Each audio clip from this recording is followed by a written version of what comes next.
এই ওষুধটা আমি নিয়ে এসেছি মাত্র 100 টাকা দিয়ে, কিন্তু এটার গায়ের মূল্য দেওয়া হলো 250 টাকা।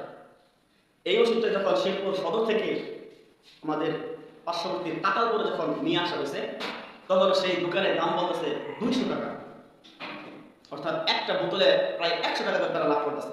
আসসালামু আলাইকুম ওয়া রাহমাতুল্লাহি ওয়া বারাকাতুহু। আলহামদুলিল্লাহি রাব্বিল আলামিন ওয়া সলাতু ওয়া সালামু আলা সাইয়্যিদিল মুরসালিন ওয়া আলা আলিহি ওয়া আসহাবিহি আজমাইন, আম্মা বা'দ।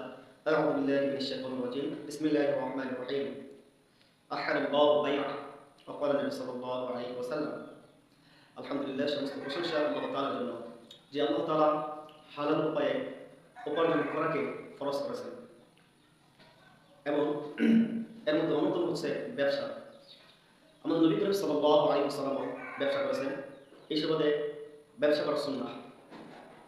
হাদিসের মধ্যে আসছে সৎ ব্যবসায়ীগণ নবী, শহীদ এবং নেককার বান্দাদের সাথে থাকে। সুবহানাল্লাহ।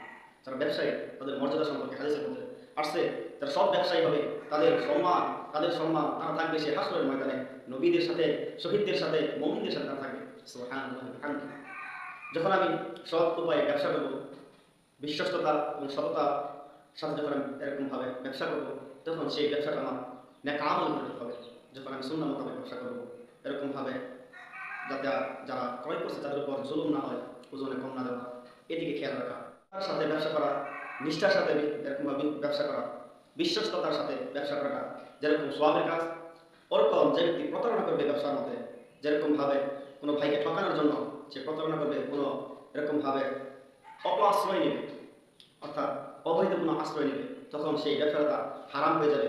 তার সেই ব্যবসাটাই তার জন্য এরকমভাবে জাহান্নামে যাওয়ার জন্য যথেষ্ট হয়ে যাবে। এরপর রাসূলুল্লাহ সাল্লাল্লাহু আলাইহি ওয়াসাল্লাম বলেছেন, যারা ব্যবসার মধ্যে এরকমভাবে অসততার জন্য এরকমভাবে ব্যবসাকে অসততা এবং অবৈধ বানিয়ে নেয়, তারাই হাসরের ময়দানে এরকমভাবে, অর্থাৎ অসততা এবং মানুষকে ঠকানোর জন্য যারা ব্যবসা করে, তারা সবচাইতে নিকৃষ্ট হয়ে এরকমভাবে হাসরের ময়দানে তারা উঠবে।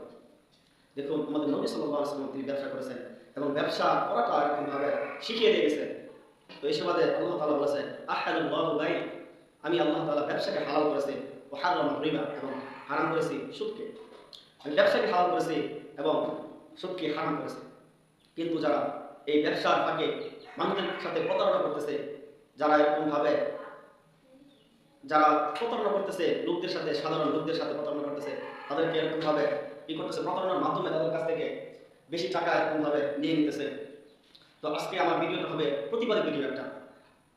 আমি কালকে এরকমভাবে একটা ঔষধ দোকানে কিনতে যাই, যেটার মূল্য দেওয়া ছিল 255 টাকা। আপনারা দেখতে পাচ্ছেন যে 255 টাকা এই ওষুধটার মূল্য দেওয়া গায়ের মধ্যে। এই ওষুধটা আমি নিয়ে এসেছি মাত্র 100 টাকা দিয়ে, কিন্তু এটার গায়ের মূল্য দেওয়া হলো 250 টাকা। এই ওষুধটা যখন শেরপুর সদর থেকে আমাদের পার্শ্ববর্তী টাকালপুরে যখন নিয়ে আসা হয়েছে, তখন সেই দোকানের দাম বলতেছে 200 টাকা, অর্থাৎ একটা বোতলে প্রায় 100 টাকা করে তারা লাভ করতেছে। তাহলে এটা কি ব্যবসা হইতেছে? অবশ্যই ব্যবসা হইতেছে না, এটা প্রতারণা হইতেছে, মানুষের উপর জুলুম করা হইতেছে। অথচ এই বোতলটা আমি এরকমভাবে 100 টাকা দিয়ে নিয়ে আসছি। আর আমাদের টাকালপুরে যখন আমি সে রাত্রে টাউন থেকে আসার পর টাকালপুরে জিজ্ঞাসা যে আমার বোতল লাগবে, তখন বলতেছে এটার দাম তো 250 টাকা, আপনি 50 টাকা এরকমভাবে কম দিয়ে 200 টাকা দেন। কিন্তু আমি এই ওষুধটা নিয়ে আসলাম টাউন থেকে শেরপুর সদর মাত্র 100 টাকা দিয়ে। তাহলে এই যারা মানে বাড়তি মূল্যগুলি লেখে, যে ব্যক্তি 100 টাকা এই বোতলটা বিক্রি করছে, কমপক্ষে সে তো 10, 20, 30 টাকা এরকম লাভ করেছে। আবার সে 10, 20 টাকা এরকম লাভ করে থাকে, তাহলে একই বোতল এই দোকান পাল্টিলেই 100 টাকা বেড়ে যাবে কিভাবে? তো এরকম ভাবে যারা জালিয়াতি করতেছে, তাদেরকে অবশ্যই আইনের আওতায় আনা দরকার। এবং এটা সাধারণ জনগণের জন্য এরকম ভাবে খুব একটা কষ্টদায়ক বিষয়, যেটা প্রতারণা করলে আমরা ধরতে পারতেছি না। কারণ এটা গায়ে দেখা 250 টাকা, আপনি কিভাবে ধরতে পারবেন? হ্যাঁ, আপনি আমি সাধারণভাবে দোকানে গেলে আমাদেরকে মূল্য দেখানো হয়, ওই মূল্য দেখানোর পরে এরকম ভাবে আমাকে 10 টাকা 20 টাকা কম দেয়, এরকম ভাবে। কিন্তু একই বোতল কিভাবে 100 টাকা ডিফারেন্স হয়ে যাবে? এজন্য আপনাদের সকলের দৃষ্টি আকর্ষণ করছি, যখন আমরা কোনো কিছু কিনবো তখন অবশ্যই সতর্কতা অবলম্বন করে কিনবো। আর যারা এরকমভাবে বাড়তি মূল্য এখানে বসাইছে, তারা অবশ্যই আল্লাহ তাআলার কাছে জবাবদিহি করতে হবে এটার জন্য। অবশ্যই তাদেরকে আল্লাহ তাআলা সেই কাম করে দাঁড়াইতে হবে। যারা সাধারণ মানুষদেরকে কষ্ট দিতেছে, যাদের কাছ থেকে লুটে এরকমভাবে বাড়তি টাকা নিয়ে হতেছে, এটার জন্য অবশ্যই আপনাকে হাসরের ময়দানে দাঁড়াতে হবে যে এই মূল্যটা উল্লেখ করেছেন। হ্যাঁ, আপনি মূল্য উল্লেখ করেন, যেটা মূল্য আপনার বিক্রি করলে আপনার লাভ হবে 10, 5, 30 টাকা লাভ হবে, সেটা উল্লেখ করেন আপনি। কিন্তু এটার দামই হচ্ছে 100 টাকা, আপনি কিভাবে 250 টাকা মূল্য দেখেন? এজন্য আমি আপনাদের সকলের দৃষ্টি আকর্ষণ করছি।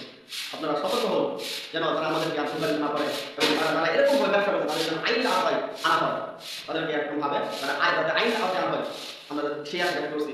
এবং যারা আইনের যারা কর্মকর্তা আছে তাদের দৃষ্টি আকর্ষণ করছি, আপনারা এই সম্পর্কে পদক্ষেপ নেন। কারণ সাধারণ জনগণের উপর জুলুম করে দিচ্ছে, তারা এরকম ভাবে তাদের উপর চাপিয়ে দিচ্ছে। 100 টাকা জিনিস তারা এরকম ভাবে 200 টাকা বিক্রি করছে, একটা বোতলের মধ্যে 100 টাকা। তো আল্লাহ তাআলা আমাদের সকলকে বুঝদান করুন। আসসালামু আলাইকুম ওয়া রাহমাতুল্লাহি ওয়া বারাকাতুহু।